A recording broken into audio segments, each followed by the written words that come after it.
Hello, welcome to Dog Food with Katherine Abel, telling stories about dogs that feed the mind and spirit. Today I'm going to read y'all and talk about the flaws in perfection. That's the name of the story. But we're going to talk about a lot of dogs. This is going to be fun today. The flaws in perfection. Mr. Winters is shocked when he reads the email from his doctor. He's shocked to receive the unpleasant diagnosis, but even more shocked the news is delivered via the indifferent communication form of an email. Surely, his case and the subsequent news deserve a phone call. He's been a patient for over 50 years, with checkups twice a year, every single year, and as many phone calls as he feels like. They know him. Half a century of being a patient, and then the impersonal email with his MRI scans coldly attached? He becomes angry. No, furious. Mr. Winters becomes furious. Is his fury due to the perceived slight? Or is it due to the diagnosis? The email informs him he has terminal cancer and at most 6 months to live, probably less, since he failed to quit smoking 2 packs a day when prompted by his physician 50 years ago. A coughing fit overtakes him, or rather, takes him over. Lately, these fits have been occurring more and more frequently, and they really wear him out. The coughing is a full-body engagement. It feels as though it even involves his toenails. Afterwards, he has to sit still for 10 minutes just to regain a semblance of equilibrium and sanity. A week ago, incontinence began to accompany the violent episodes. Giselle and Montclair would leave the room when it seemed as though they'd never end. The way his face turned so red that it was almost black unsettled them. Montclair and Giselle! Montclair and Giselle! What was he to do? The thought upsets him so much that his breath catches in his throat, eliciting a spectacular coughing fit, perhaps the worst one he's ever endured. It's a veritable wonder he doesn't pass out. Giselle and Montclair do not peep back around the corner of the doorframe when they leave the study, where Mr. Winters is squirming, squeezing, and jackknifing in the black webbed chair on cut wheels. They go straight to their bedroom upstairs, where they curl around one another on the king-size platform bed that's no one else's but theirs. The entire room is theirs as well. Though the bed was made with humans in mind, it's perfect for the 2 purebred greyhounds.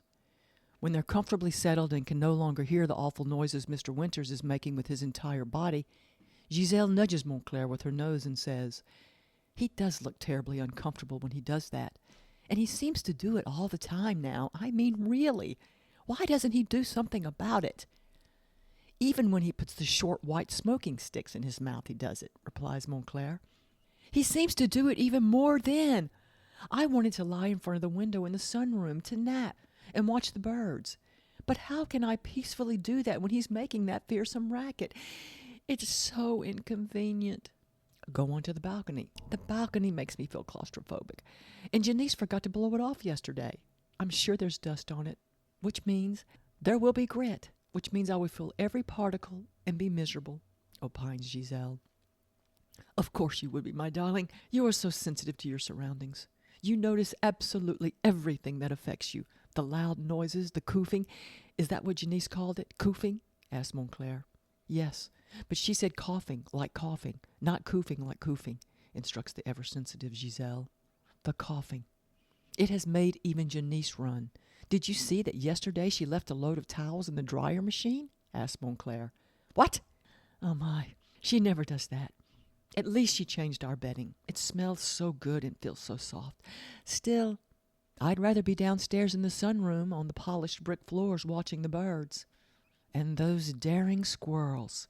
Did you see the big black one yesterday?" Montclair asked with wonder and thoughts of the hunt in his telepathic voice.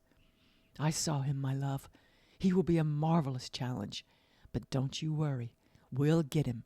We always get them all," Giselle assures her soulmate. With such promises of adventure, hunting, and killing, Montclair licks his true love's face and eyes and then stretches out his long, 100-pound body in pleasure.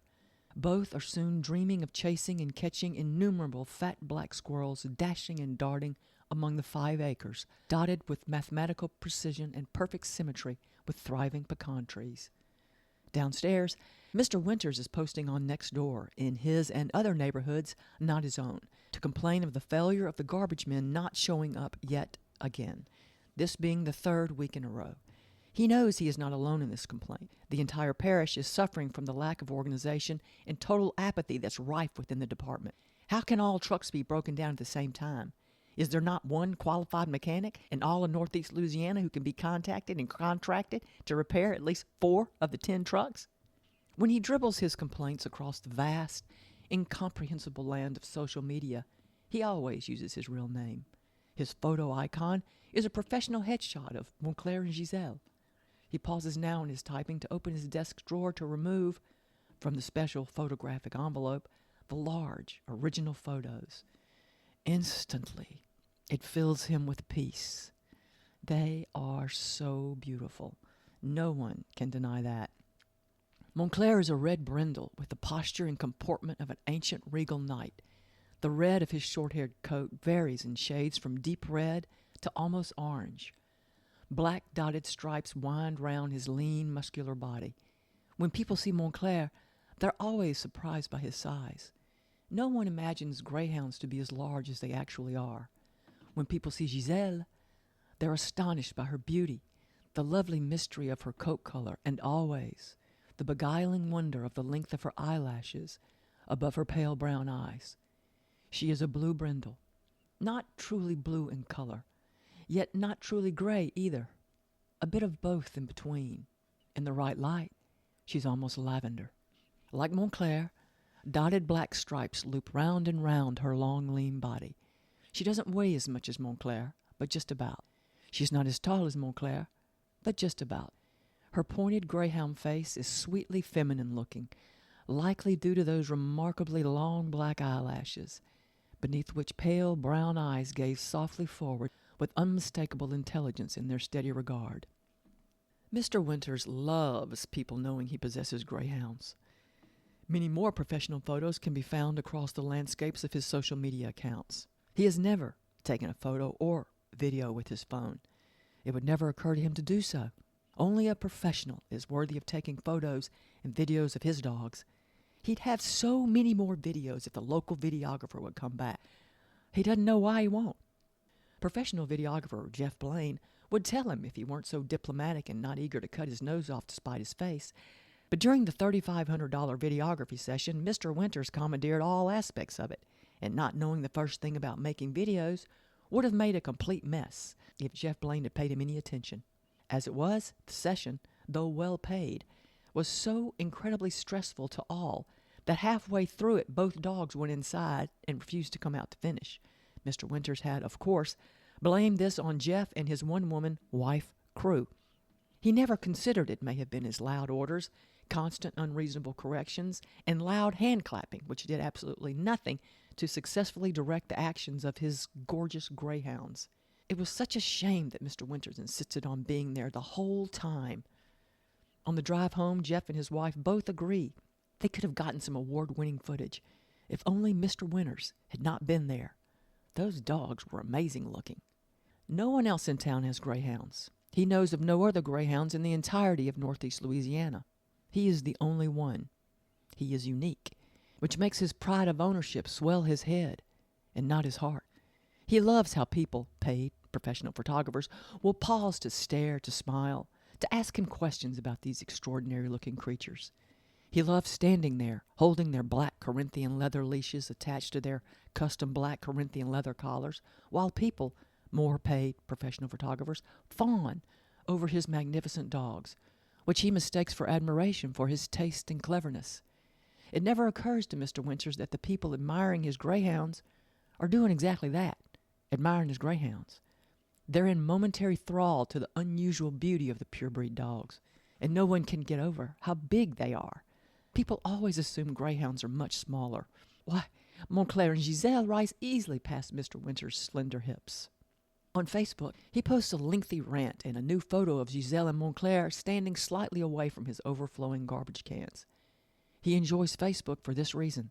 He can write on and on and on and on about himself, his issues with city government, his one-sided technical and theoretical discussions about pecan trees, his lack of confidence in the current governor and state representatives, the inevitable success of the newly opened Shake Shack, and his ongoing argument to ban motorcycles from all public highways and byways across the nation. Sometimes he'll post a photo of his dogs to draw a crowd to a post that has nothing to do with dogs. Photos of Giselle and Montclair get much more attention than all other posts, so he uses them as a draw when he needs to bring attention to matters he deems worthy of great and serious attention.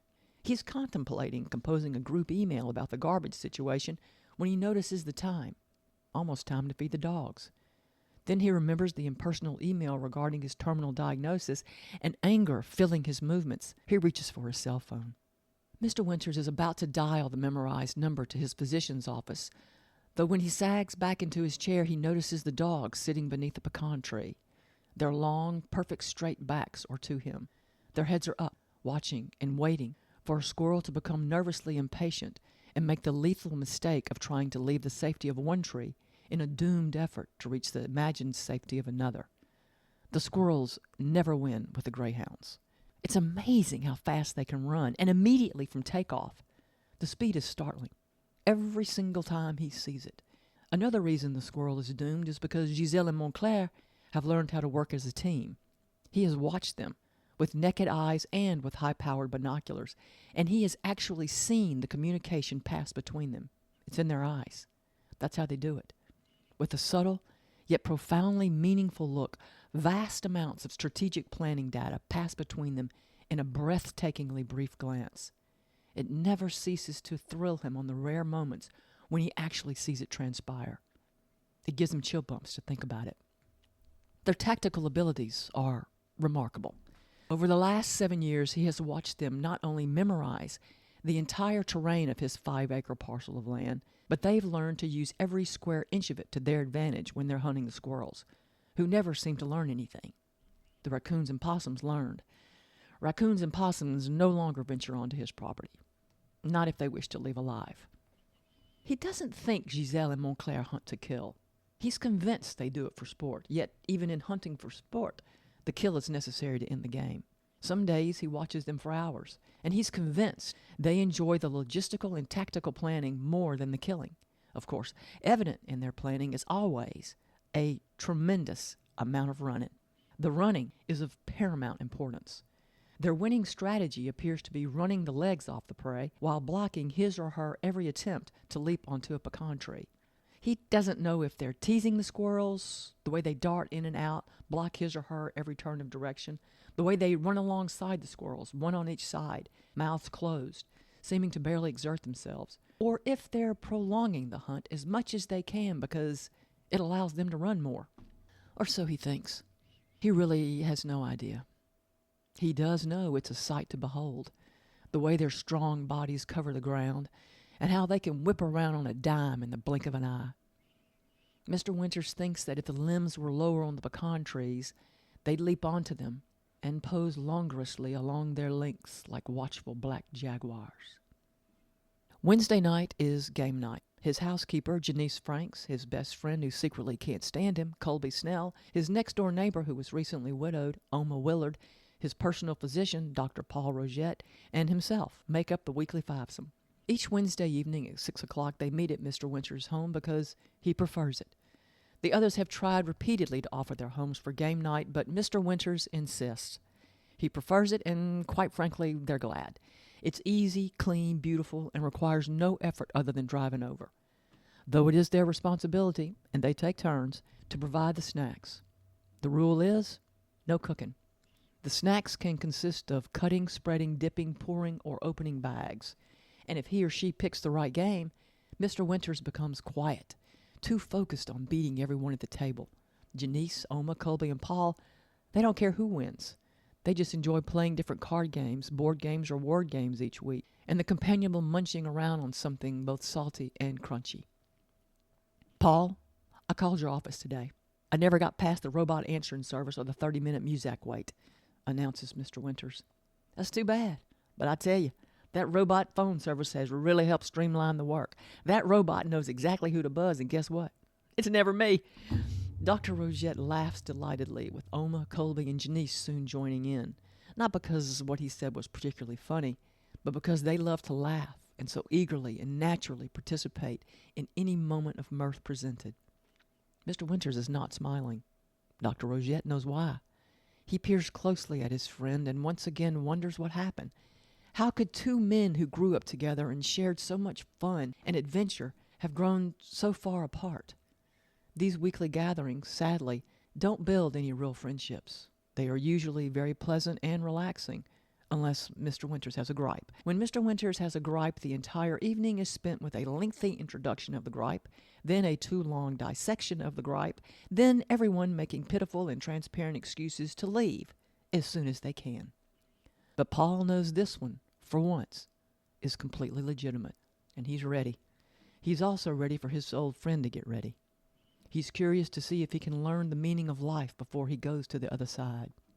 He glances over at Giselle and Montclair, lying on the floor lazily playing with one another while they wait for crunchy snacks to fall their way.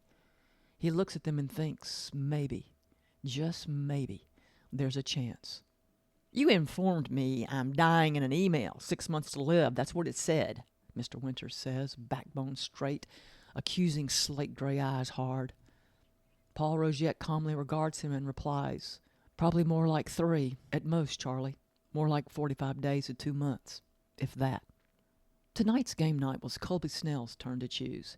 He'd made up his mind a month ago, knowing his turn was coming. All he had to do was keep his mouth shut and wait to see if anybody chose his choice before he could. No one had. He'd purchased 2 brand new decks. The rule was, you make your own rules.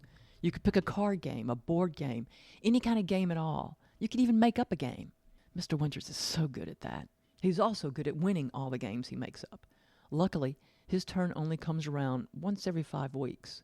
On the game nights when Mr. Winters chooses the game, the company and snacks are always more fun than the game. Colby heard what Mr. Winters said. They all did. That Paul Rogette is something else. He doesn't pull any punches, won't leave you guessing. Always tell you like it is, good or bad. And the way he just said, probably more like 3 at most, Charlie. So gentle-like. So Mr. Winters' name is Charlie. Nobody ever called him anything but Mr. Winters, the mean old coot. The thought of Mr. Winters' imminent death emboldens him, and before he can stop himself, he says, "Maybe you ought to think about being nice for a change." Change? Mr. Winters nearly yells the word. The emotional turmoil this word causes sends him into a wild paroxysm of coughing. Paul is rising, carefully reaching toward him with both hands outstretched when he blacks out. Okay, I want to tell you a little bit about, we're going to get a little bit of picture of Mr. Winters here. Mr. Winters has been going, he's in his 70s. He's been going, he's about 71, going to the doctor since he was 21 years old, twice a year. I'd like to know what 21-year-old signs up to go to the doctor twice a year, every single year, and calls all the time, and then actually goes to the doctor twice a year and calls all the time. What does that say about Mr. Winters? He's got to have a routine. He's routine oriented. He's got to, and you can totally see that with the pecan trees and those. And he gets 2 greyhounds, which, I mean, they match, right? They're the same breed. So he's got in his house. He's got a big old house, and it's spotless, man. I mean, there's no dirt in there. Okay, Janice, she's really good at her job. So there's Mr. Winters going to the doctor since he was 21. You know what? He probably had that's what happened because he's smart. Mr. Winters is smart, okay? Very, very successful in his career. He's a lawyer. I guess I can tell you that now. You're going to find out in a minute.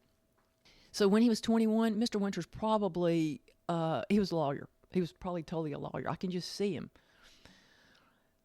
Is he tall? Yeah, he's 5'10", 5'11", something like that. Thin. He's a thin guy. He's got black hair. He's balding on top, and he could care less. What does he wear? Mr. Winters. That's one thing you think. I mean, he's like this guy. He's got these routines, right, that he adheres to, and he's got to. So I think, it's pretty rigid. He's going to the doctor since he was 21. I mean, seriously, please think about that. And y'all who have 21-year-olds, are they going to the doctor? They're like, I've got to go sign up. Let me do it. Not only that, I'm going to call as much as I can. or whenever I feel like, because that's the deal, because he totally checked it out, and that was the deal. That was the arrangement. Trust me, that was the arrangement Mr. Winters made with Paul Rogette. Yeah, I'll come be your client, but here's the deal, or your patient. Well, not your patient, because he's not sick. He becomes his patient later on, like now, because Mr. Winters is healthy. He's so mean, man. No disease is going to stick on him. However, cancer, that's a pretty, you got to really have a fist fight with that one. So Mr. Winters, here's what he has, this rigidity. There's they got the pecan trees, perfect, and man, he knows everything about pecan trees, everything. So that's perfect symmetry. He's got the house perfect. He's got everything lined up. Okay, it's totally, and he's got the greyhounds. The greyhounds, they don't look alike, but yeah, they match and they complement. Their coats complement one another. I mean, they're gorgeous together. To see them running, oh my gosh, Giselle and Montclair they're truly stunning. They are truly stunning, these two greyhounds. So what does he wear? So I think that Mr. Winters' wardrobe would be the only eccentric thing. What would he wear? He wouldn't wear khakis. This guy never wears jeans. What's he going to wear? You know, he wears plaid pants. He's going to wear plaid wool pants in the wintertime. In the wintertime, he's going to have at it. Plaid wool pants, those gorgeous plaids. Would he wear a plaid vest? Maybe, maybe not. Beautiful shirts. Oh, I'm telling you, he's going to have beautiful. Yeah, his clothes are beautiful, totally. So there's Mr. Winters. Mean as all get out, alone, gorgeous clothes, driven. This guy's totally driven. He's 21 years old, saying, I'm fixing to hook up to being an adult, and by golly, he does. Maybe that's what happened. I wonder if that's what happened to him. He forgot how to play. I don't know. It's a lot. It's a lot. You're 21 years old and I don't know. Can you imagine doing that? I mean, shoot. Doing that for, what's he, 50 years? It's a long time to do one thing. All right. Here we go. He opens his eyes at the moment Oma Willard exclaims, Old maid, why, I love this game. Me too. I haven't played it in absolute ages, says Janice, smiling in delight as she watches Colby deftly deal from the two combined decks. Look at the women on the cards. They may be senior citizens, but they are beautifully dressed and coiffed, Oma says while inadvertently exposing her cards to everyone as she admires the different paintings of famous painters from across the ages who'd painted gray-headed women, never once imagining that their arduous efforts would find their way to a pack of old-maid playing cards. Still, they'd have all been pleased by the honest and heartfelt admiration. Colby's game night choice thus rewarded, he goes on to tell the story of where he found the decks Oma and Janice admire. I was waiting to see if any of you would pick Old Maid for your game night choice.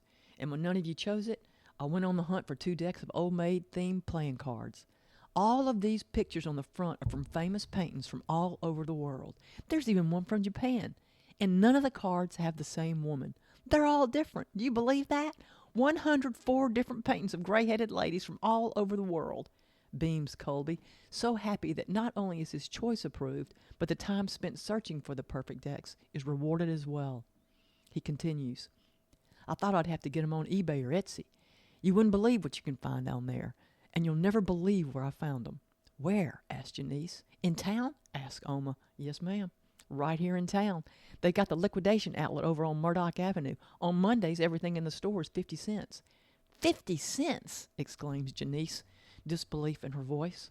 Everything in the store? Asked Oma. Everything in the store is 50 cents on Monday, $1 on Tuesdays, on Wednesday $2, on Thursday $5, and on Fridays $10, Colby explains. They sure make the jump on Fridays, don't they? Dr. Rogette asks as he appreciates the colorful, beautiful cards. But it's a battleground on Monday, says Colby. I bet it is, says Paul. Because the stuff for sale is mostly in these big square bins placed in geometric perfection on the floor of the store. And there's no rhyme or reason, Colby tells them. Interested in spite of himself, Mr. Winters asks, What do you mean there's no rhyme or reason? You said geometric perfection. For the placement of the bins in the huge warehouse of a store. But inside the bins, which I'd say were 4x4, 4 foot tall, 4 foot wide, and inside them are all manner of things. From hammers to seed packets to blankets to children's shoes, toys, jewelry, DVDs, canned goods, boxed tea, shoes, Q-tips, cat scratchers, you name it. You just have to get there and dig, explains Colby. Like a treasure hunt, says Janice. It sounds fun, exclaims Oma, who, despite her husband dying and leaving her so broke she's secretly on the verge of losing the home she's lived in for 30-plus years, remains positive and upbeat, as she always has. Oma Willard lives by the motto and will continue to live by the motto, no tears, because really, there are no real fears. Miss Oma, it was brutal. You'd be at a bin digging and soon 6 more would join you. And of course everybody immediately wanting the thing the other one found, no matter that no one digging had any use or need for the thing. Y'all know exactly what I mean. Maybe the thing to do is to go on Tuesdays. Everything is just $1 on Tuesdays.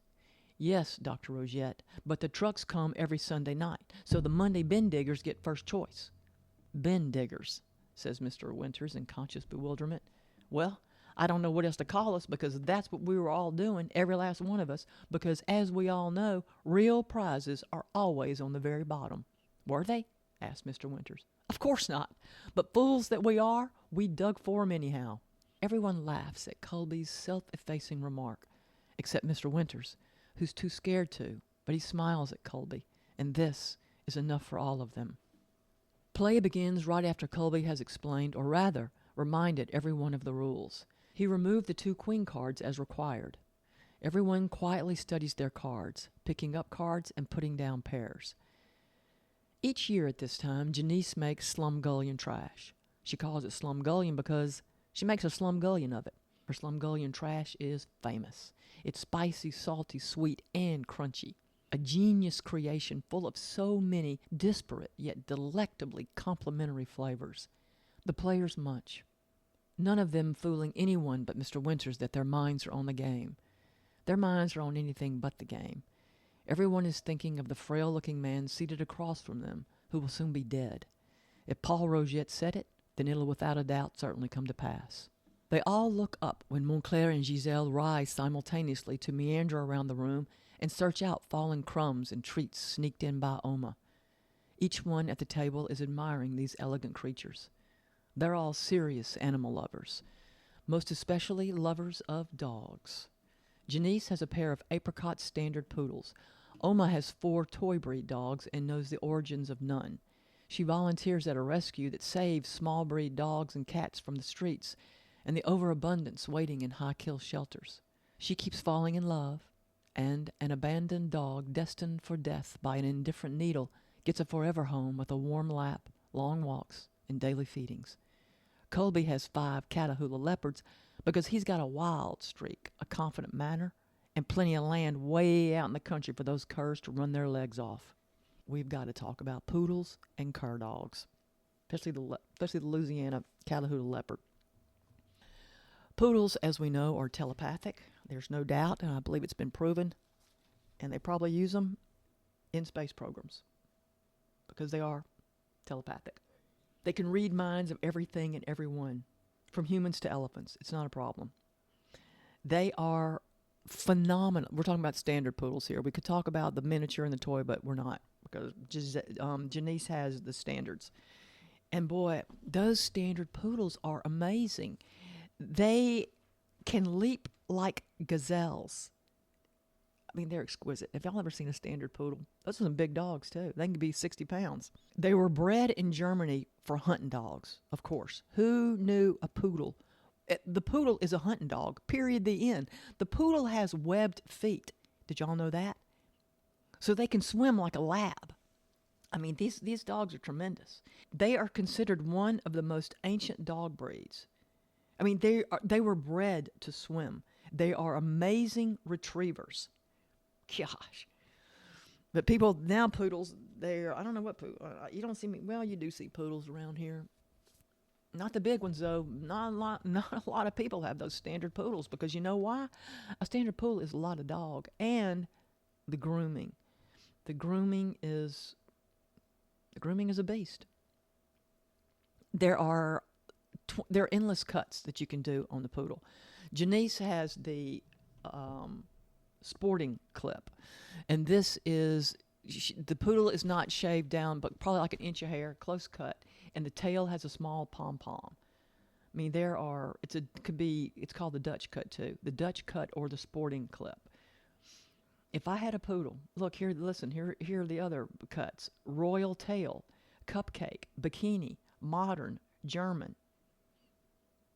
But if I had a poodle, which I wouldn't have a poodle because I'm not into the grooming. The grooming, I'll tell you, every time you look up, you got to go take the dog to the groomer. And I don't live that kind of life. However, if I had somebody said, here's a standard poodle, that's it, you've got to have this, I'd be like, all right. But man, if somebody told me I had to have a standard poodle, I would have to get another standard poodle. Because how cool would that look? And they'd be black. They'd be black standard poodles, and they would totally have that weird continental cut.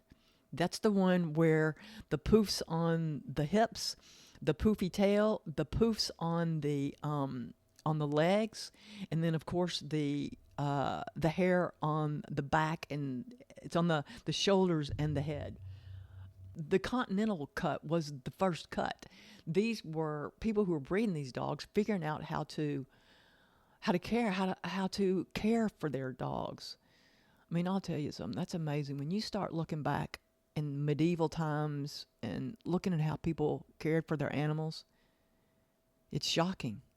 It's absolutely shocking because they cared for them like family members in medieval times. Okay? They cared for them like family members. So you got these people around. They're using these, and of course back then the dogs had specific. They helped them live. They helped them get food. They helped them be productive, make money with their sheep, with their herds. So the dogs were, I mean, gosh, they were so treasured. These I'm talking big ferocious dogs. I mean, listen, you've got so these people, they're in Germany breeding these poodles. All right. And so they figure out, and they're swimming. These dogs are, I mean, they're out swimming. Okay. And so they figure out, I don't even know. Can you imagine what they were thinking about? Sitting there, we gotta do this because that cut, when that dog comes out of the water, he's way down, and it's uncomfortable because I'm telling you, that just was so interesting when you start looking way, way back in history, how much they cared for their dogs. I mean, they cared. They did not abuse their dogs. Trust me. So anyhow, yeah. So a guy, there it is right there. They're looking at these poodles swimming, and then they're swimming, and they're coming back. They're like, yeah, I got a bunch of hair on my back. It feels like 500 pounds. Who cares? I'm getting after it. And that's a poodle, trust me. So they figured out how to help this dog, but also to help themselves. But that effort, that continental cut, that was motivated. That was an act of care and consideration to figure out that cut so that dog could continue to do what he or she loved. Because believe me, I've never met a retrieving or a hunting dog who is retrieving or hunting and not absolutely loving it. Oh my gosh. So they figured it out. It doesn't look like, I looked up, now look, my two black male standard poodles would not have the poofy job. No, because I'm not showing my poodles. I'm hunting my poodles. They're going to be retrievers. If I had them, it's like, yes, we're doing it. The cut, when they had it there, it wasn't that poofy job, okay? It was I don't want to say rustic, but you look out, I saw a photo, and you could tell the dog had not just come out of the water, but was drying. And so the fur on, the dog had the two poofy, it was the cut. It was the total continental cut without the poofiness. And would you like me to tell you what that damp poodle looked like with that continental cut? Ferocious. That poodle looked so cool. I mean, you could just see, and it was like there. It wasn't it, and around their ankles. The cut is there as well, and it wasn't a lot. Okay, it was just like if you take your hand, you put your hand around the ankle of the dog's legs. That's how poofy it was. But look, put your hand close around the dog's leg. Okay, that's it right there. That poofiness. It wasn't poofy at all. You can't be poofy. Not that length. You've seen that dog, man. I mean, that dog Whoever thought poodles are hunting dogs? Yes, they are.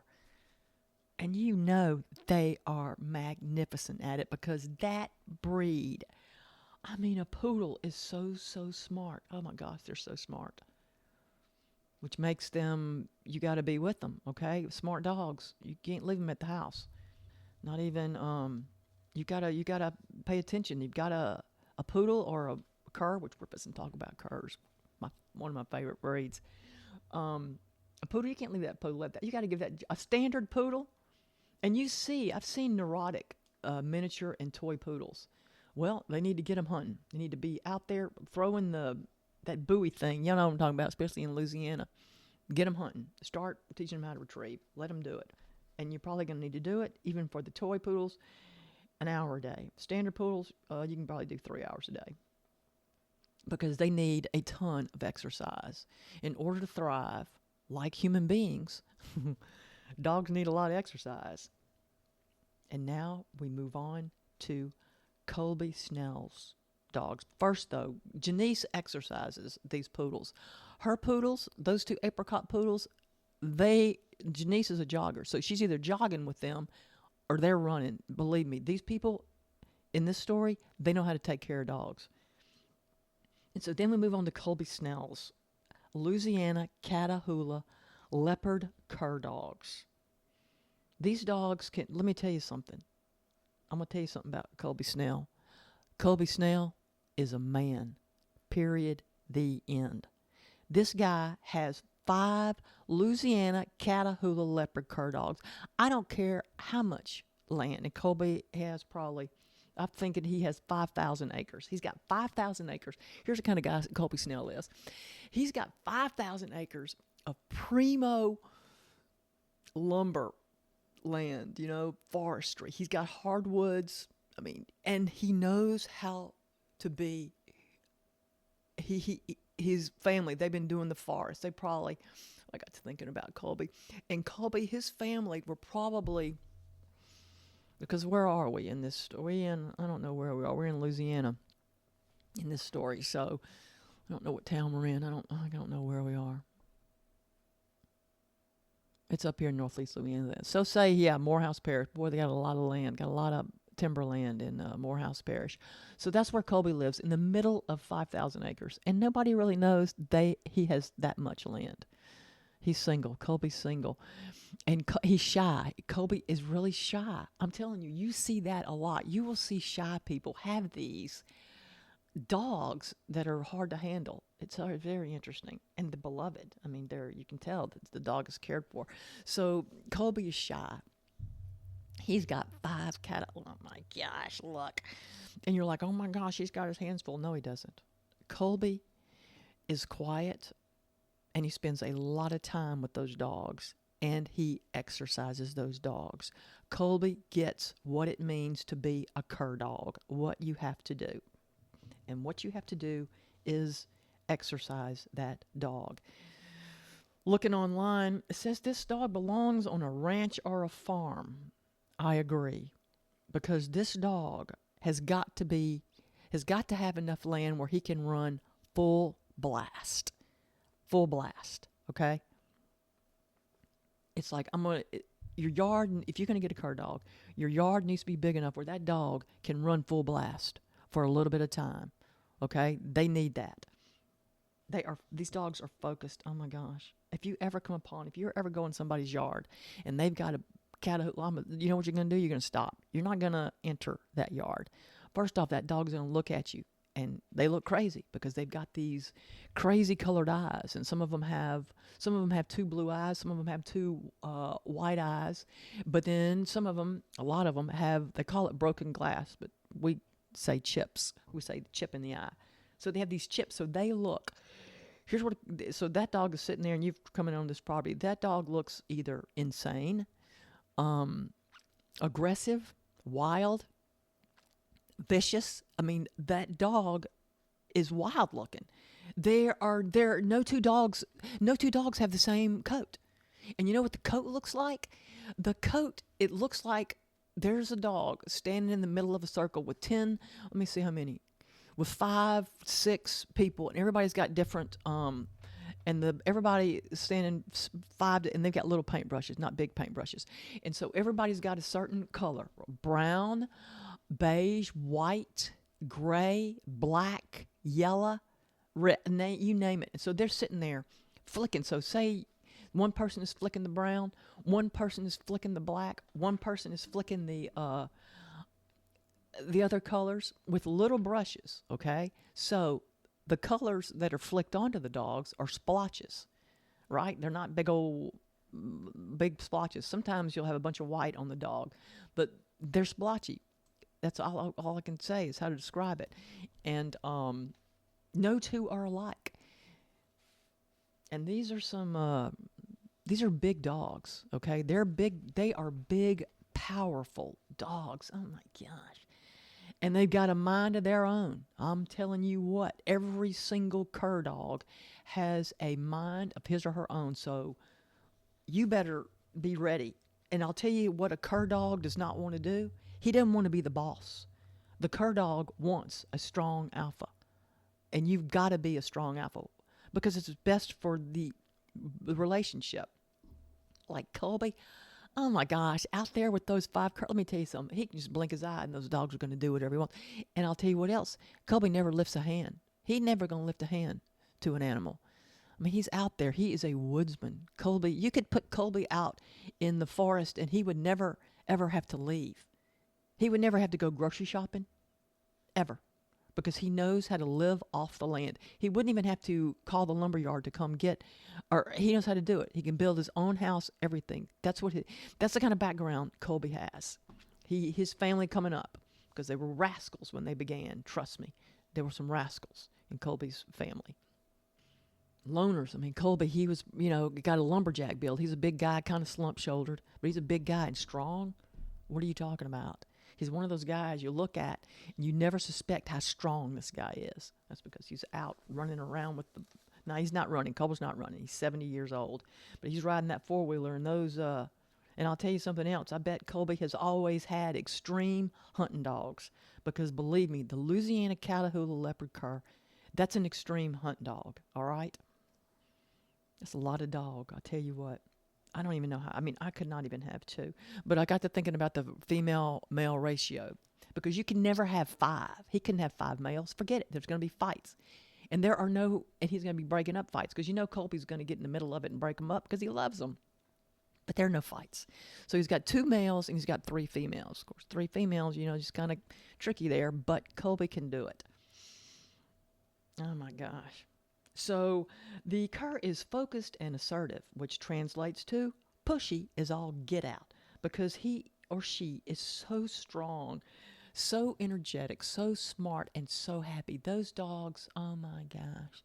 When you got a happy cur dog, oh my gosh, they are these happy, exuberant natured dogs, but they're also weirdos. I'm going to tell you that about cur dogs. They've got minds of their own, and I've been to people's homes, and that cur dog is not going to come up. Do you know how you get a pit or a lab? Those dogs are going to come up to you. Hello, how's it going? A cur's going to be like, hold on a second. They're on my territory. Something needs to be discussed, gone over, or maybe a form needs to be filled out because I didn't know this was happening. Who is this person? Internet also says they require at least 1 hour of exercise. At least. They're like the poodle because those are two genius breeds, man. Oh my gosh. So this cur dog, yeah, exercise, and I'm talking rigorous. That dog needs to be out running as much as possible, jumping through the woods, okay, over stuff. They need to be exercising their entire body, even the tips of their ears. You want a happy cur dog? That's what you got to do. So 3 hours of running and hardcore investigating everything he or she can. And ears, oh my gosh. Hearing, somebody needs to do a test. It's probably already been done. I haven't found it. You talk about hear something. Cur dog can hear a leaf drop. You can be inside with air conditioner on, TV going, and the cur dog's outside heard the leaf drop. Which could have mean, raccoon, something's up there. We got to take care of it. It says, oh, they're protective. Yes. Let me tell you what that means. That means territorial as all get out and will bite with no urging. Oh, yeah. Cur dog's going to bite. You better believe it. They are phenomenal guard dogs. No training necessary on that. But the amount of unconditional love showered on them is what will fully awaken the guard dog instincts. They're fun. You talk about fun, especially if you live outdoors and you've got land. Oh my gosh. And you love dogs. I mean, you truly, truly love dogs. You're not afraid of dogs. You don't want, and you would enjoy a challenge, because a cur dog is going to be a challenge for the rest of your life and the dog's life. That never wanes.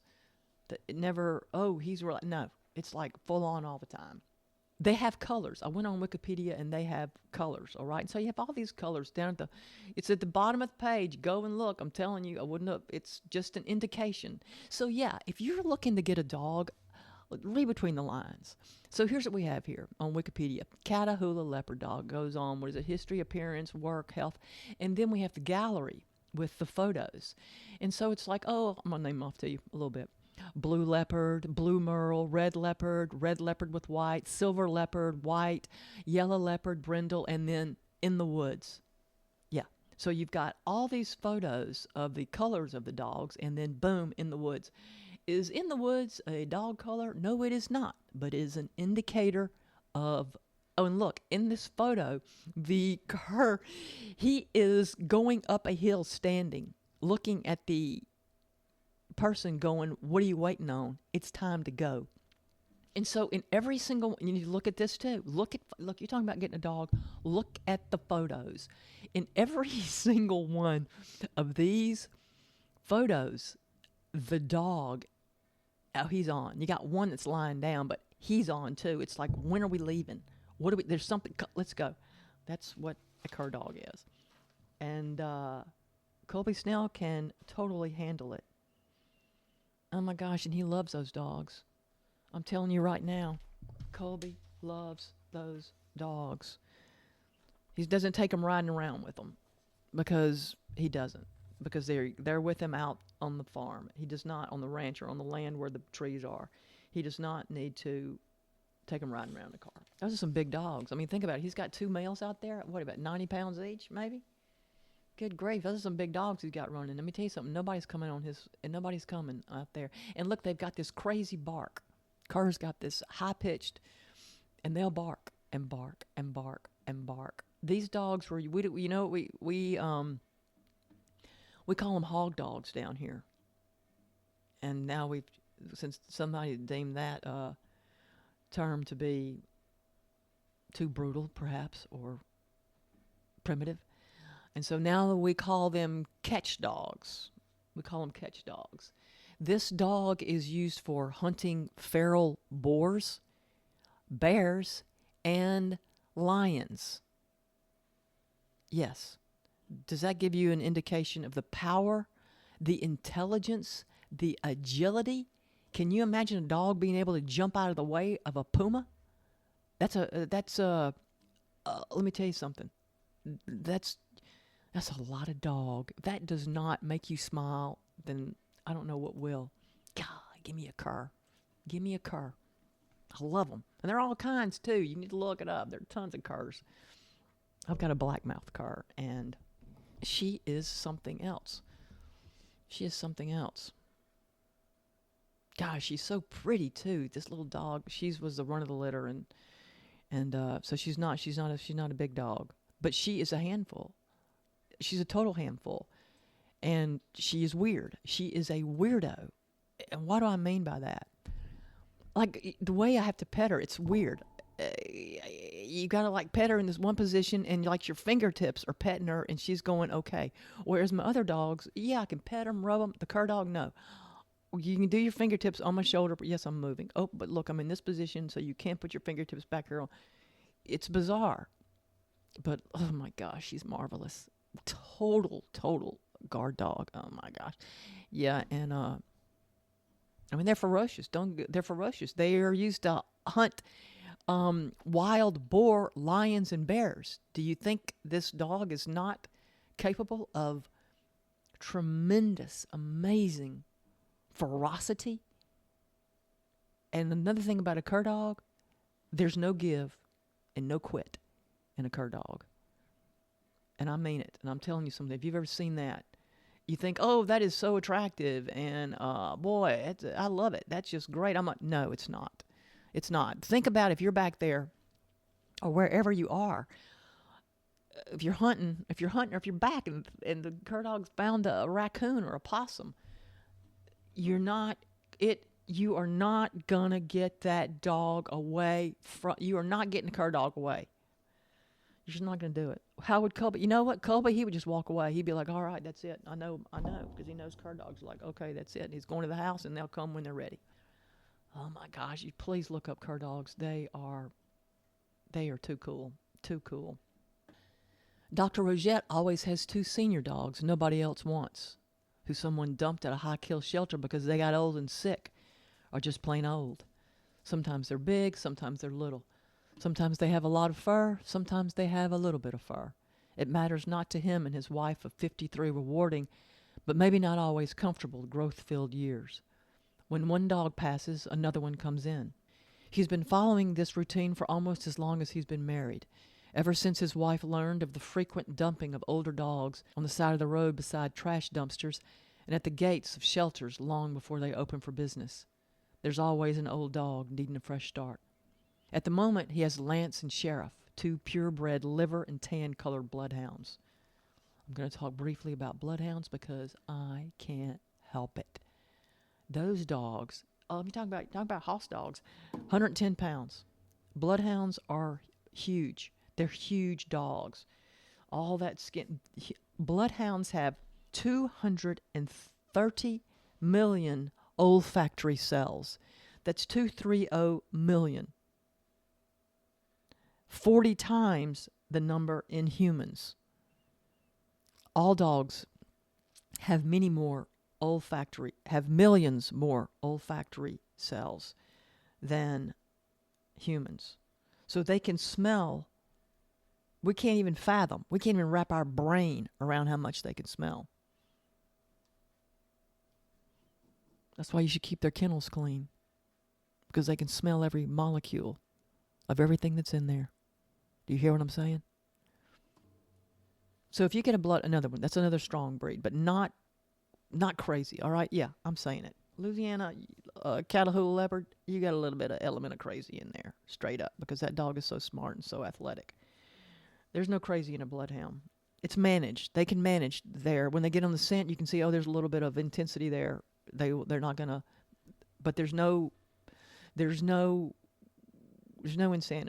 There's no craziness, wildness. There's no wildness. Maybe not crazy. I don't mean crazy, insane, unreasonable. Just a wildness. There's a wildness to curs that the bloodhound doesn't have. And they have, so here's how you get a bloodhound. Here's what you look for in a bloodhound that you wish to use as a tracking bloodhound. They have to have a desire to work, okay? Evidently, yes. I couldn't even imagine a bloodhound. I mean, seriously, a purebred bloodhound, I just can't even imagine one not having a desire to work. But do you know what is critical to the success of the training of the bloodhound? They have to have a strong play drive. They got to have a play drive. They got to be filled with joy. You got to have a happy dog. I love that, man. You know what? Us too. We're the same way. You want us to work real hard, you got to figure out how to make us play. And look, the bloodhounds I've met, of course, all that skin, all that drooling, but gosh, there's something so magnificent and majestic about a bloodhound. The ones I've met, they've been huge, but and they are so loving. I've seen them in families with small children. Oh my gosh, that bloodhound is just the loving, most gentle dog. You got a bloodhound, go work that dog, okay? That dog needs work. Doesn't need to work as much as the curs, but bloodhound needs to work, needs to exercise. Absolutely. So Lance and Sheriff were owner surrenders from the same owner at the overfull high kill shelter because they got too old to hunt, and the owner just couldn't bring himself to shoot them himself. Lance is blind in one eye, and Sheriff has half of his right ear missing. The missing portion of Sheriff's ear was immediately discerned by Paul, a professional physician, to have been deliberately cut off by a human with a sadistic twitch, not torn off in a fight with a wild animal. He would swear to it on a stack of Bibles in any court calling him to do so. Most of the dogs who come into the Rogette household don't live more than 3 years. But for those 3 years or less, they're loved and very comfortable. Both bloodhounds appeared to have been without food for some time when they were dropped off at the shelter. Paul and his wife will not allow themselves to think about how long the owner left them to starve to death because he couldn't shoot them himself. And when they wouldn't die soon enough, he brought them somewhere where somebody would do what he never should have even thought about doing. Don't judge that guy. You want to judge him and you want to cuss him up one wall and down another. But listen, that man, and that's a man dumping those dogs and thinking about, he was taught that. This man was taught this behavior, these actions, this method of dealing with dogs, generations. His great-grandfather did it this way. His grandfather did it this way. His father did it this way. And I'm going to tell you something else. Everybody who was coming around their home, eating supper and going hunting with them, they all did it this way. They don't know any better. They honestly don't know any better. I've seen it. So you cannot get mad at ignorance. You can't do it. It's such an act of futility. And the only one, of course, that it harms is you. I mean, you can't. Anyhow, what do? You do what I'm doing. You figure it out. You figure out how to help dogs. It'll come to you. It'll come to you. Everyone at the table admits that Mr. Winter's dogs are stunning. All pause in their play to watch the snobbish routine unfold. Darling, they're here again. I know. At least some of their food is good, thinks Montclair. You know we must smell each and every one for our safety and enjoyment. Yes, it is fun. These humans bring the most fascinating smells. I would love to meet the owners of the smells. No, you wouldn't, my love, thinks Montclair. You are so right. I most definitely would not. I only want you and the man who provides for us around. That is certainly enough, admits Giselle. Oma, who is always surprised and delighted by the size of the greyhounds, is in awe of their beauty and serenity. Yet they do hurt her feelings when they don't let her pet them. She so wants to pet them. Watch that chubby one. She's handsy, warns Montclair. I will. I know exactly what she's up to. Even when I come into the room and stare her down with no in my eyes, she does not get the message, bemoans Giselle. I know. She seems to be thrilled, as if you're acknowledging her as an equal, which I am most certainly not doing, blinks Giselle. Surely our human will defend us from her misguided advances as we investigate every single smell in this room. I don't know how much longer we can depend on our human. And with these foreboding words, Montclair and Giselle turn their perfect heads toward the man who takes care of all their physical needs. There, in the green leather game chair on ball rollers, sits a man whose name they don't know, but who treats them generously, if not with kindness. He's slumped low and looks more exhausted than he ever has. The greyhounds consider him, just as he considers them, assessing their beauty, form, weight, and cleanliness. It is a cold relationship, one that feeds on the glorious aesthetics of the two, and the two who feed on the provisions from the one. Mr. Winters takes care of the two dogs because they feed his ego. Does he love them? No. Mr. Winters has never loved anyone in his entire life. At least, not yet. He is a man capable only of reason. Do they love him? No. Montclair and Giselle, with their humans since they were 12 weeks old, do not love him because he has not inspired them to do so. When he pets them, it's clumsy, unpracticed, and uncomfortable for all three. When they allow him to pet them, they have no idea what he's doing. If Giselle did not have Montclair, and Montclair did not have Giselle, they'd be terribly miserable and ignorant creatures. They weren't born as snobs. They have become so because of the lack of example their human has failed to demonstrate to them their whole lives. What will happen to Montclair and Giselle? Oma asks quietly as she continues to admire the beauties while longing to pet them. What do you mean, what will happen to them? Demands Mr. Winters. Oma looks from his dogs to the honestly confused gaze of her host. when you die? What will happen to them? The room becomes so silent, even Giselle and Montclair recognize something awful has been spoken. They see pity on the face of Colby, resignation on the face of Janice, infinite patience in the eyes of Dr. Rogette, and sweet curiosity on the face of the chubby one. Neither one understands what the spoken words mean, but they know they are the most serious words ever uttered in this house. What did Chubby say? What will happen to them, shares Giselle. What does that mean? It must be very, very important. Look at their faces. And how utterly still they all are, thinks Montclair. And look at our human. He looks even worse than he did before. Let's go see what the black squirrel is doing. What a marvelous idea, Montclair. No eyes follow the two beauties as they leave the room. All eyes are on Mr. Winter's face as the slow dawning of his tragedy hits him full force. When he begins to cry, all rise to comfort a man they don't even know if they like. But his suffering compels them to act. These are individuals who have cared, loved, and lost what they have cared and loved for over the course of their long lives. Unlike Mr. Winters, it's second nature for them to think of and comfort the suffering of others before themselves. A week later, Mr. Winters asks the question to which he has not found the answer, though he has wrestled with it for 7 days and nights. As we all know, I'm dying, Mr. Winters announces without preamble. Yes, you are, says Paul. Paul, I know it. I don't need you to confirm it. I'm living it. Of course. How can we help you, Charlie? Well, you can help, if you would. I know I've never helped anyone in my entire life.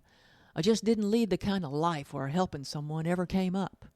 Janice is looking at her employer of 22 years and thinking that if he weren't so obviously suffering, and of course dying, she'd reach across the game board and slap his face.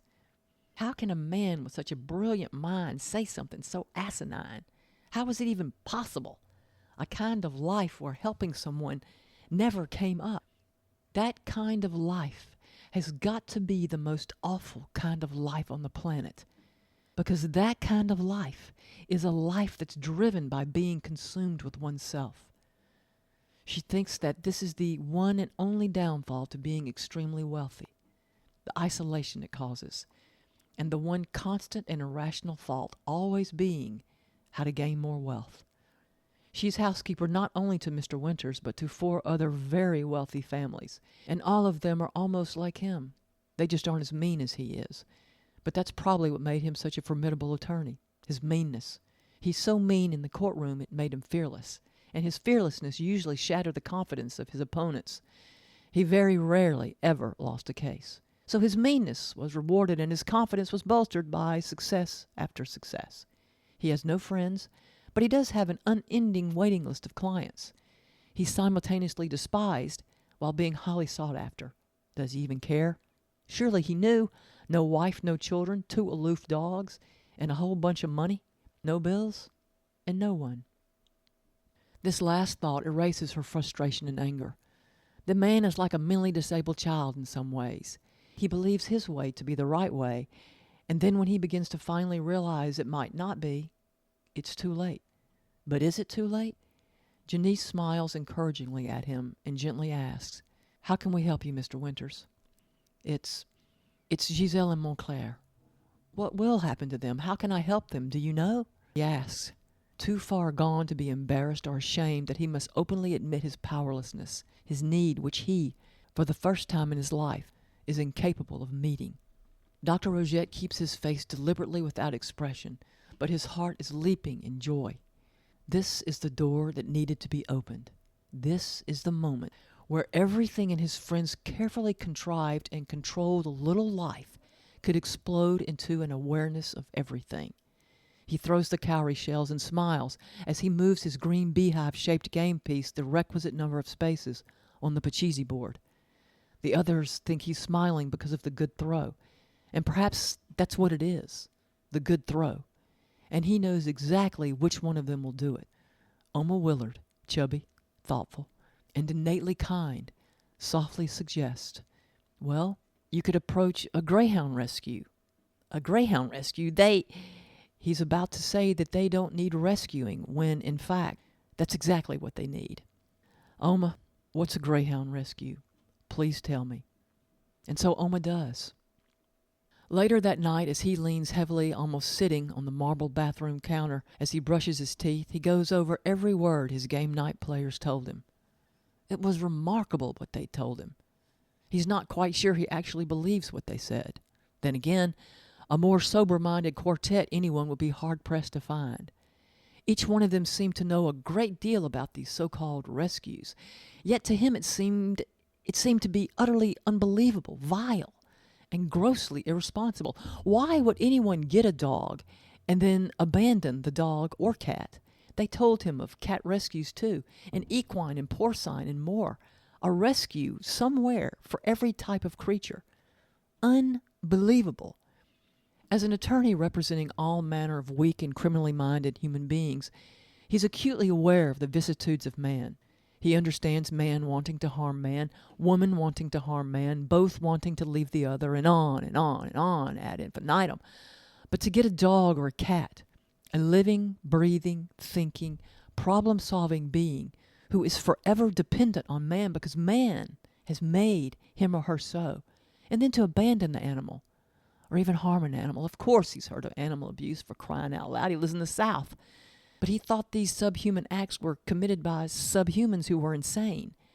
He had no idea that sane humans deliberately harm, neglected, and abandon animals every single day, all day long.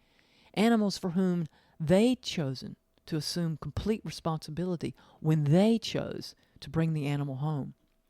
The animals did not choose them. It made no sense whatsoever at all. And what they said about the shelters in the state, all over the world, the number of animals who are being needlessly killed, doesn't everyone in this day and age accept the wisdom of spaying and neutering pets? He truly believed that shelters were in fact sheltering stray animals. And he still believes it. A little. So much so that tomorrow he's going to the shelter to see for himself. As he turns off his bedside light, he wonders if Giselle and Montclair will miss him when he's gone. Will he miss them? He pulls the hand-embroidered linen bedspread to his chin, and just as he falls asleep, thinks that his bed is huge and has plenty of room for his dogs. It seems that it would be nice to have them with him, to feel their warmth and their peace. When he awakens tomorrow morning, he'll forget he ever had this thought. After copying and pasting a post he read on a Michigan Next Door site regarding the defeat of a community due to the lack of consistent trash pickup, he turns off the computer and questions once again if he's posting correctly. He must not be, as no one ever responds. Not even for the mythic post on an Indiana neighborhood site offering a case of fresh Ruston, Louisiana peaches. Montclair and Giselle watch their human drive down the long gravel driveway. They've never ridden in a car other than when they arrived as puppies, and neither one remembers the ride. They don't wonder where he's going or when he'll be back. They don't have that sort of relationship with Mr. Winters. Giselle and Montclair are bonded to one another, while Mr. Winters is bonded to himself. When they grow bored watching the departing vehicle, they lie down on the well-worn boards of the generous front porch. Before he posted the case of fresh Ruston peaches in Indiana, he looked up the address of the local shelter. No appointment is necessary. As he drives past the tall chain-link gates, he looks for green, long expanses of green grass, or big fenced fields of green grass. He sees neither. What he does see is a ramshackle building no architect in his or her right mind would have ever called a building. Rather, it's a series of concrete block walls set a certain distance apart. Then some of those walls have a ceiling with insulation and drywall to cover the insulation, while other walls just have overlapping, heavily rusted, corrugated metal sheets connecting and covering them as best they can. There are 3 cars on the pea gravel parking lot, though none as nice or as clean as his sleek ride.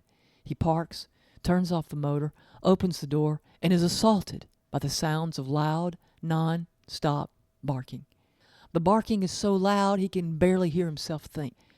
As he turns to head toward the entrance, he sees a woman and small child leaving. The woman is carrying a faded blue plastic pet carrier. Inside the small carrier, he sees 2 kittens, one solid gray, one calico. Both the woman and the child are smiling. The child is chattering exuberantly about what to name them. When he enters the shelter proper, The first thing he sees to his left are at least 20 crates, some plastic, some wire. They're filled with dogs and cats. None of the crates are brand new, none are even close to new. The wire crates are rusted and bent out of shape. The plastic kennels have deep scratches all over them. He approaches a woman taking photos of the crated animals with her cell phone. Her name tag reads, Lizzie Wynn, kennel manager. "Excuse me, Miss Wynn?" When she turns to face him, he's shocked by the fatigue and deep sorrow etched on her still young face. Why, she can't be more than 30 years old. A baby. What on earth has made her so sad so early in her young life? "Yes, sir. How can I help you today?" A lifelong liar, Mr. Winters smoothly replies, "I'd like to find a dog today, but tell me, what are all these animals doing here, stacked up like this?" "These are intakes from this morning," Lizzie patiently explains, cynically thinking that this man doesn't look like he has much time left on earth. Then generously, because that's her nature, maybe the dog he chooses will at least know freedom and joy for a time, no matter how long. "What are those numbers on that whiteboard right there? What is that?" "How many animals came in last month, how many animals left alive, and how many never left." "What do you mean, never left?" "According to these numbers, 217 animals didn't leave. Are they still here? You don't look like that big of a place to be able to house all those animals." And because Lizzie Wynn happens to be physically, emotionally, and mentally exhausted that Thursday morning at 8:30 a.m., because the 2-day-old puppies someone brought in a week ago have been living in her bedroom, living room, kitchen, everywhere she could watch over them, keep them safe, healthy, and sane. Of the 4 she has been caring for so diligently with all of her heart, she awakened that morning to find 2 had passed away while she slept. That was at 5 a.m. By 5:30, she'd wrapped the little babies together in a soft cotton shroud, placed them in a shoebox, had turned on the backyard light, had gotten the shovel from the shed, had walked to the far corner of her fully fenced yard, and by 5:45 a.m. had carefully buried them. And then, without crying, though it was mighty difficult, spoken a prayer for them and their remaining siblings, Sketch and Converse. She'd named them the first day they came into the shelter, brought by someone who stated the mama had been run over and he just didn't have the time. Her fatigue and heartache make her uncharacteristically blunt. "We had to kill 217 animals last month because we don't have room but for 50. We stuck death needles in puppies, kittens, dogs, cats, 2 pigs, 4 horses, 10 rabbits, 4 goats, both old and young, 99% of them perfectly healthy and worthy of loving families. Because you see here, we're flat out retarded. We refuse to care for these lives, our animals. We don't even think of them as living, breathing, thinking, feeling beings that they are. Most men think their dog's testicles are directly connected to their testicles and their manhood, while women would rather talk on the phone and order stuff on the phone they don't need. That's where the 217 animals are. They got hugged and petted and kissed, got the death needle, then they were bagged up in black trash bags, put into the freezer, stacked actually, one on top of another. Then the next day, or when the walk-in freezer has no more room, the landfill truck comes before we open up so the public won't see it, which I don't understand. Those frozen animal corpses should be carried out the front gate in front of all the people, both adult and child alike, so everyone can see what's being done, because we refuse to see," Lizzie says. But this is a shelter. By definition, a shelter provides cover, protection, food, accommodation, safe conditions. A shelter prevents from having to do something unpleasant. The word comes from the 16th century sheld or shield, which means to protect from danger or risk. Mr. Winters obstinately explains, not willing to think about what she's just told him. It's too unreal. All the while, he can't help but see that right behind Lizzie continues the ceaseless parade of people dumping their family pets.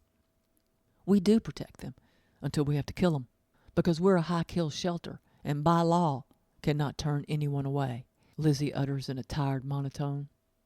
"That's incredibly barbaric and makes no sense whatsoever. You mean to tell me these people bringing in all these animals are the actual families? These pets are actually theirs? That's absurd." Before Lizzie can respond, a horn honks loudly out front. Lizzie and Mr. Winters turn to watch as a tailgate is let down, and 2 old men are soon shoving 16 mixed-breed puppies into a deep plastic storage bin to haul into what is apparently the offloading area. Mr. Winters watches appalled as the 2 men, who are his age, pay the tiny sum required by the parish to absolve themselves of responsibility and blame. He watches Lizzie accept the money, The two men leave without even saying thank you or we're sorry. Mr. Winters memorizes their faces and the license plate as they casually drive away for breakfast at the Waffle House across the road. "The dogs are this way, sir," Lizzie directs. "The what?" asks Mr. Winters. "The dogs. You said you came to find a dog," Lizzie quietly reminds him. "Of course. I'm sorry. Please lead the way." When he's back inside his car, the silence welcomes him like a wonderful, soft cashmere blanket. He can no longer hear the constant raucous barking, but he can still see everything. He can see the side-by-side chain-link kennels which enclose 2 to 3 dogs, though each kennel was meant for one. He can see the stepped-in feces, the vomit, the confused and terrified eyes. He can see no tails wagging. He can see no peace, no wonder. He can see no hope. How is it that he has lived for so long in this city and yet had no idea of the draconian practices and environment being forced upon innocent beings? That poor girl. How could she bear to go there day after day and be there for hours on end, staring into all those intelligent eyes, knowing the overwhelming hopelessness of it all? That's why she looks so old and yet is so young. She's trying her very best to make up for the indifferent coldness of man, with a heart so warm and filled with love that while the love would always remain, the unending indifference would eventually tear her body and mind apart. The senseless loss of so many valuable lives. He pulls into the parking lot at the truck stop across the street to make a phone call. As he waits for the other end to answer, he watches the 2 old men drinking coffee and eating breakfast in the booth next to the west window. While he waits, he breathes steadily through his mouth. When the call is answered, he says, "This is Mr. Winters. I have a license plate and a description of 2 elderly males. I want to make sure that they and every single member of their extended families never have any animals of any kind for as long as they all live." "That's not a problem. I'll send the sum as soon as we hang up. I'm dying, and this may be the only truly decent act I ever perform." "Yes, and no one will ever know. I realize that, Gerald." Mr. Winters ends the call and breathes in deeply through his mouth. He's prepared for a violent coughing fit which never comes. Gerald. A man he has never met, but somehow, somewhere he'd learned of him, of what he could do, though there were only rumors regarding the extent of his reach and abilities. No way the rumors could be true, because if they were, they hinted at a vast and powerful network that could get anything done, any time, as long as one could afford the staggering fees. He had his name and a phone number. Anything to do with the mistreatment of animals would be swiftly and discreetly dealt with by a man named Gerald, a name he doubted actually belonged to the man. He'd heard stories of the imaginative and enduring efficacy of the man were startling and totally unverifiable. You know, you're going to write about dogs, you got to have a superhero. So I do. I got Gerald. Gerald is my superhero. And I wrote about him in The Depth of Dogs. That's my novel, and it's all about Gerald. Gerald is almost like a sociopath because, well, I'll tell you, he was raised in a brothel, and his grandmother was constantly trying to kill him. I mean, constantly trying to actually kill him. And she fell down the stairs when he was 14, so from the time he was 0 to 14, he's living in an environment, a brothel, and his grandmother, flesh and blood, is not truly flesh and blood, is trying to kill him. So Gerald's view, or Gerald's idea of what is right and wrong, is completely different from ours. Okay, in that environment, believe me, trust me, you're gonna figure out right and wrong. The lines are gonna be blurred. So he's not a sociopath, okay? Because a sociopath does not care. Gerald, he loves this one human being, and he loves dogs and animals. He loves. He did not, of course. I mean, he was terrible. Gerald was really, really a despicable human being until something supernatural happened that changed his life and the way he views life, humanity, us being walking around and our skin, our blood pumping, our organs, our hair, our eyes, our eyelashes. I mean, because of what happened to him, he's able to see the nobility of life. Yes, that is what Gerald would see, the nobility of something. Okay? And this guy is a genius. I mean, literally, he's a genius. And he's filthy, filthy rich. And he's really a genius. I mean, like, he's a plastic surgeon. He does all this kind of stuff. He can do anything. He can do anything. And he does whatever he feels like doing. There's nothing he can't do. There is no line he won't cross. Is there a line? Because by the time he has this supernatural event that changes his life, he has indeed crossed every line possible. He has destroyed animals. He has destroyed humans. And almost destroyed his soul. Oh my goodness. You do that. You talking about soul destruction when your life is just one vicious minute after another vicious minute. That's the way Gerald, so he knows. So Gerald knows about people and dogs. Oh my gosh. Especially in the South, where it's a totally different ball game down here, folks. I am not a lion. It's completely different here than it is in every place I've ever seen in my life. So Gerald is my superhero. So you can call Gerald. I mean, word gets around. And so you're going, what's he going to do to those people who dump the dogs? Oh, I'll tell you what he's going to do. And that's his extended family, okay? So that's what Mr. Winters... Can you imagine if I had Mr. Winters? I should not kill off Mr. Winters, because Mr. Winters and Gerald, what a team. I mean, if Mr. Winters knew about what was going on, how dogs were being treated but it's true, I've learned that. It's so interesting since I've been drawn to these dogs, writing all these dog stories. It's very interesting that we do not, you going, oh, it's going on. So many people who live around here, around me, they've never been to the shelter. They have never been to the shelter. They don't even know what goes on there. I guess they just block it from their minds. No, they don't even do that. They have no idea what goes on there. They're kind of like Mr. Winters. It's a place of safety. Well, actually, it's not that at all. And everybody's like, it is a place of safety. We keep everybody. Do you? Uh-huh.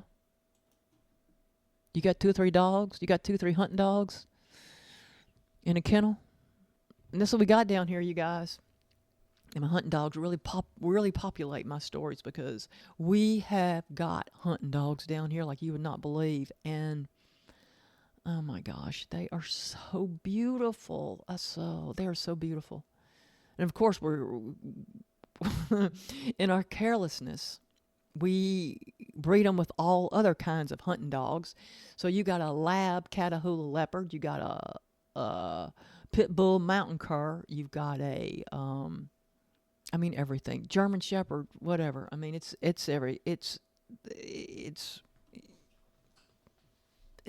fascinating. But as a result of this, and it is fascinating. It's, I think it is fascinating. As a result of this, though, you have got some of the most incredible looking dogs you have ever seen in your life. And listen, I have gone on, what's it called? That I haven't done it in a very, very long time, but I did do it. Those sites where Pet Finder, I think that's what it's called, Pet Finder. You can go look on Pet Finder and see all these dogs at the various shelters. Well, here's what I'd like you to do. Go look at the dogs in the New York shelter, the California, the Washington, Canada shelter, Minnesota shelter, Arizona shelter.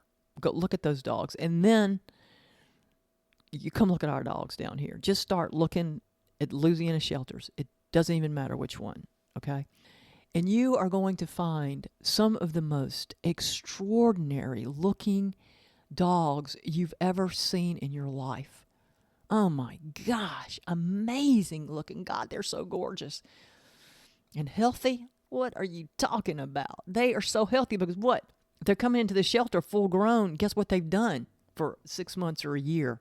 On their own, pretty much. Survived. They've survived. We got healthy dogs down here. We got some healthy dogs. So here's Gerald. He comes in, he has this. And yes, you can call Gerald. So what's he going to do to that people? I'll tell you what he's going to do. He's going to go. Is Gerald going to go himself? No. He has a vast network. He truly does. I mean, people would be astounded at the massiveness of Gerald's criminal network. Okay? Because he's connected with people who will do anything for the right amount of money. So what's going to happen first, because of his terrible ordeal that he went through, he's going to send somebody to ask politely. You know, they're going to be watched. Those two old men are going to be watched, and he's going to find out where their families live. Then they're going to be watched, and he's going to learn. He's going to learn about them, what their strengths are, what their weaknesses are, what they live for, what they would die for. Okay, he's going to know before he sends somebody up onto that porch and knock on their door. He's going to know everything about them. It will be friendly at first. Yeah, because Gerald is not afraid of getting ugly. That's it. It's like that's what he would do. That's how that would play out. They would go to those two guys. They're probably neighbors. They're probably not even kin. And he's going to say, look, you know, what's going on? Blah, blah, blah. Y'all can't have dogs anymore. And they're like, what? Yeah, y'all can't have animals, period.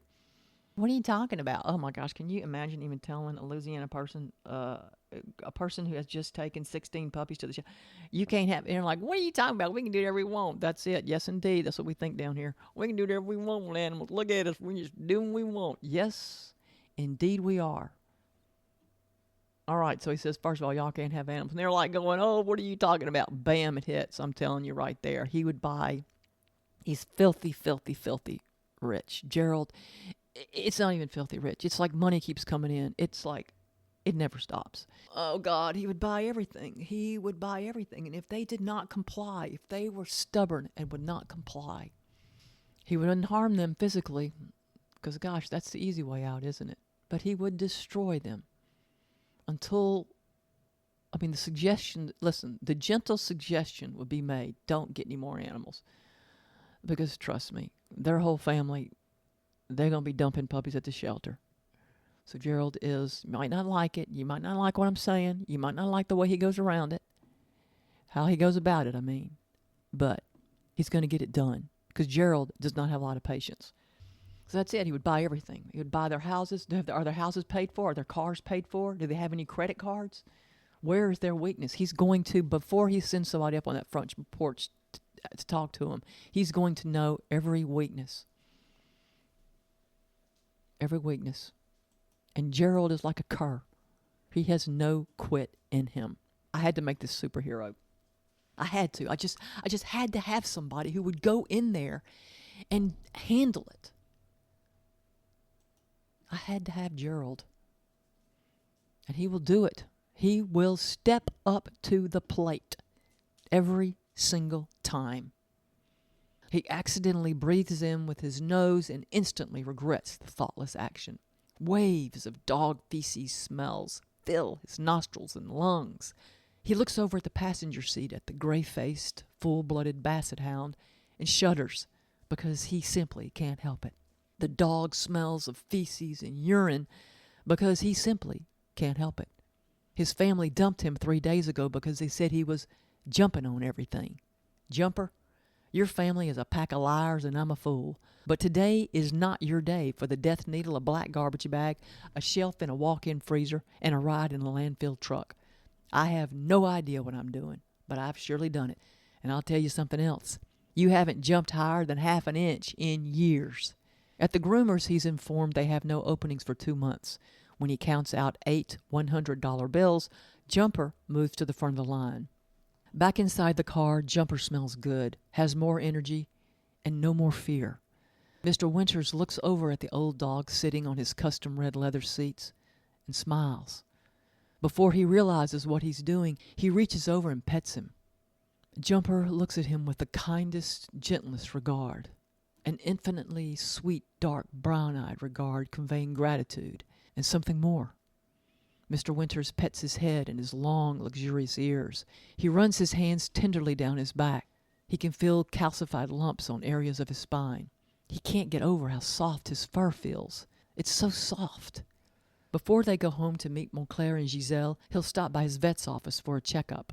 Giselle and Montclair, how will those two spoiled dogs react? They'll soon find out. Mr. Winters' right hand remains on Jumper's back as they drive to their destinations. It's a pity he can't recognize that his calm breathing, his quietly beating heart, and his curiously peaceful state have been directly caused by his acts of kindness and the loving, giving nature of the old dog. When Mr. Winters turns his car off in front of his home, he looks over at Jumper to discover Jumper looking at him. From the corner of his left eye, he sees his dogs race across the east orchard to meet and greet him. They should have been fed an hour ago. While still in the car, his right hand petting Jumper, he watches them lope across the acres. When they're almost 20 feet from the car, they stop abruptly. Two pointed noses raise to smell the air and the fragrant stranger in the passenger seat. Before they come closer, Mr. Winters opens his door to exit. But before he can, Jumper slides clumsily and laboriously across his bony lap to meet the elegant ones. He watches with trepidation, then amusement, then wonder as Jumper plods slowly across the gravel driveway to make new friends. Smelling introductions completed, Jumper trots jerkily to the deep green lawn where he relieves himself and reveals himself to his new family. Giselle and Montclair relieve themselves on top of his information, and then a relaxed happiness quietly pervades the acreage. Mr. Winters thinks that while his dogs are exquisite, Jumper is a comfort. As the days pass, something inside Mr. Winters, Giselle, and Montclair begins to unwind. He finds himself petting his dogs, at last correctly, more than he ever has. He finds himself spending more and more time with them than he ever has. Initially, his excuse is Jumper. Jumper loves the Greyhounds. He wants to be with them in the orchard. The only time he doesn't want to be with them is at night, when he sleeps in the bed beside Mr. Winters, shedding 2 pounds of hair during deep, peace-filled slumber. Mr. Winters does not complain. Janice can't believe it. She watches in delighted shock as he spreads a white cotton flat sheet on top of his hand-embroidered linen coverlet, the thought never occurring to him that he could order Jumper to sleep on the floor. No. There's too little time for the both of them. The warmth of their companionship trumps 2 pounds of hair each evening at bedtime. He and Jumper are in the golf cart, following Montclair and Giselle as they race majestically across the wide green field. Jumper barks in happiness and excitement, and Mr. Winters smiles without knowing it. The sight of Jumper's long ears waving in the air would make anyone smile. When the Greyhounds lie down to rest from their exertions, Mr. Winters climbs slowly down from the golf cart and retrieves a pillow and a lightweight queen-size bedspread. As he unfolds the last corner, he sits down, then lies down. All the dogs come near because new habits have been formed. No longer are aloofness and misunderstanding the way they live. Now they live together as a family. Montclair's head is on his Papa Daddy's right leg, while Giselle has aligned her long, lean body down the length of her Papa Daddy's frail and ever-diminishing one. Jumper is tucked under his trusted friend's left curving arm, and Mr. Winters pets and rubs the fur of the one who has taught him the meaning of kindness and love. Exactly 3 seconds before he moves from this world into the next, he thinks, "How could I have been so blind and wasted so much time in ignorance? I'm so sorry," he whispers out loud. Mr. Winters' 3 dogs know the instant he's no longer there. Giselle and Montclair sit up tall and strong, while Jumper licks away the salt on his cheeks.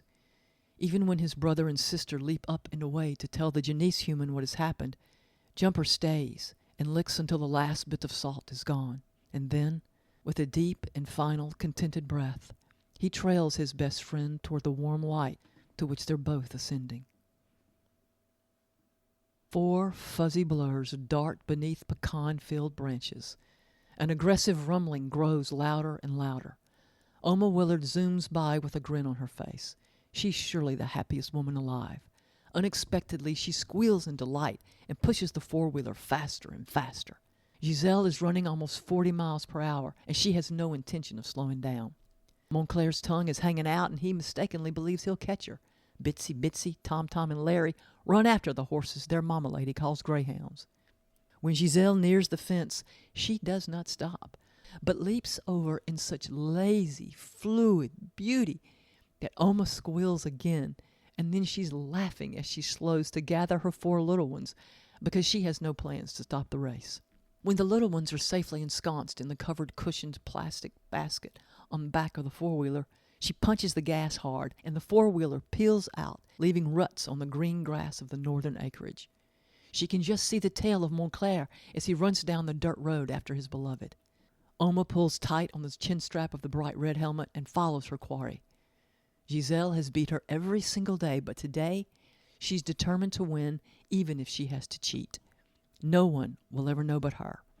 The little ones yip in delight as the four-wheeler plows down and across the wide drainage ditch that once marked the boundary of Mr. Winter's property. When Montclair and Giselle led Janice to Mr. Winter's and Jumper's bodies, she'd immediately returned inside to call the proper people. She knew it would take 20 minutes for everyone but Oma Willard to arrive, and that was perfect.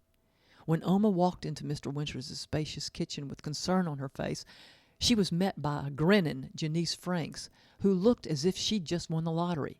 The one-page document she held in her hands was at once passed to Oma, but before she could read a word, Janice was bear-hugging her, her laughter soon filling the room.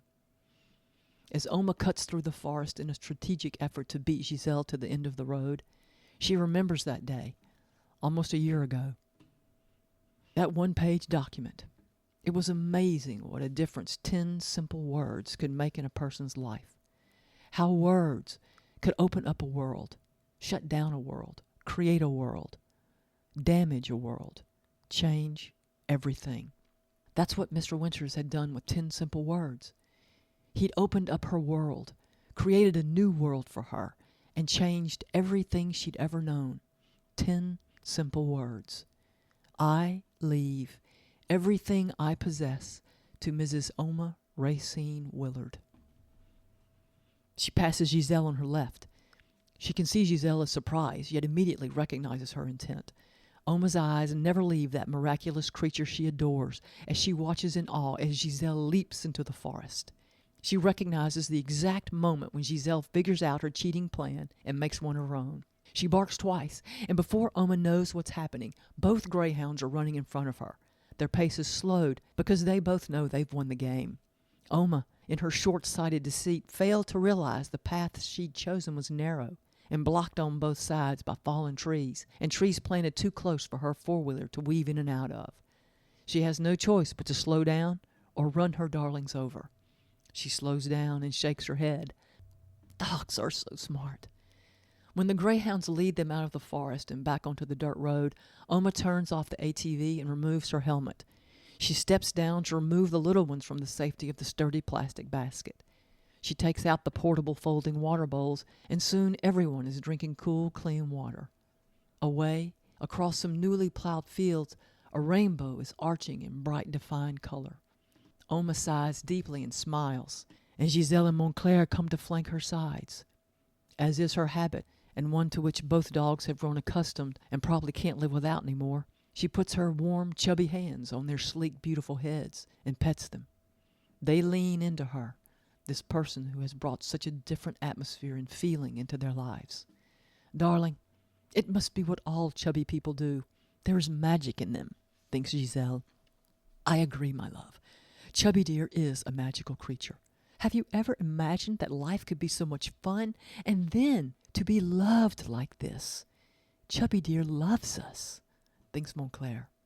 Darling, that's because Chubby dear is made of nothing but love. And the 2 greyhounds, who would never allow her to pet them, now never allow her to be far from their sight. Chubby hands pet, chubby hands caress, chubby hands comfort while the strong, beating heart of the chubby one loves them. A heart overflowing with love, so much that it can never be contained, has only one choice.